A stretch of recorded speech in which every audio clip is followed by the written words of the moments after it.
అమ్మా నాన్నలకు ఆహ్వానం పలుకుతోంది ఆనందలహరి 5-స్టార్ రిటైర్మెంట్ హోమ్స్ ఈడుపుగల్లు విజయవాడ. గత 2 రోజులుగా చుక్కలు చూపించిన పసిడి ధరలు ఈరోజు కాస్త శాంతించాయి. ఫిబ్రవరి 11న అంటే ఈరోజు 24 క్యారెట్ల బంగారం గ్రాముకు 27 రూపాయలు తగ్గి 15,851 రూపాయల వద్ద ట్రేడ్ అవుతుంది. వెండి మాత్రం నిన్నటి భారీ పతనం తర్వాత ఈరోజు 2,90,000 రూపాయల వరకు దగ్గర స్థిరంగా కొనసాగుతోంది. గత 3 రోజుల ధరల గ్రాఫ్ను ఒకసారి పరిశీలిస్తే సామాన్యుడి గుండె గుబేల్మనేలా ఉంది. ఫిబ్రవరి 9వ తేదీన మార్కెట్ ఓ రేంజ్లో ఊగింది. ఆ రోజు బంగారం ధర గ్రాముకి ఏకంగా 131 రూపాయలు పెరిగింది.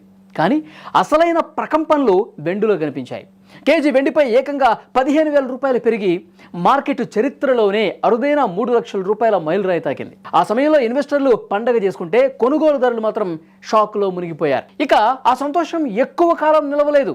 మరుసటి రోజు అంటే ఫిబ్రవరి 10న పరిస్థితి రివర్స్ అయింది. బంగారం ధర స్వల్పంగా 87 రూపాయలు పెరిగినప్పటికీ వెండి మాత్రం ఊహించిన విధంగా కుప్పకూలింది. ఒకే రోజు కేజీ వెండిపై 10,000 రూపాయలు తగ్గిపోయింది. లాభాల స్వీకరణ కోసం ఇన్వెస్టర్లు వెండిని భారీగా విక్రయించడమే ఇందుకు కారణమని విశ్లేషకులు భావిస్తున్నారు. అంటే 3 లక్షలకు వెండిన వెండి ఒక్క రోజులోనే 2.9 లక్షలకు పడిపోయి అందరినీ ఆశ్చర్యానికి గురి చేసింది. ఈ రోజు పరిస్థితి చూస్తుంటే పసిడి ప్రేమికులకు కాస్త ఊరట లభించినట్టే కనిపిస్తోంది.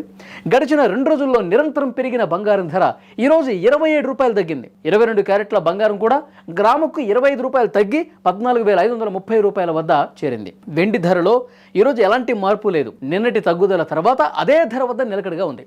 అంతర్జాతీయ మార్కెట్లో డాలర్ బలపట్టం, అమెరికా ఆర్థిక గణాంకాల ప్రభావం మన మార్కెట్పై స్పష్టంగా కనిపిస్తోంది. మొత్తంగా చూస్తే గత 3 రోజుల్లో వెండి కేజీకి 15,000 పెరిగి మళ్ళీ 10,000 తగ్గటం ఒక సంచలనమైన వార్త. బంగారం కూడా గరిష్ట స్థాయిల వద్ద ఒడిదుడుకులకు లోనవుతోంది. రాబోయే రోజుల్లో ధరలు మరింత తగ్గుతాయా లేక మళ్ళీ రికార్డులు సృష్టిస్తాయా అన్నది చూడాలి. ఏది ఏమైనప్పటికీ పెళ్లిళ్ల సీజన్ సమీపిస్తోంది.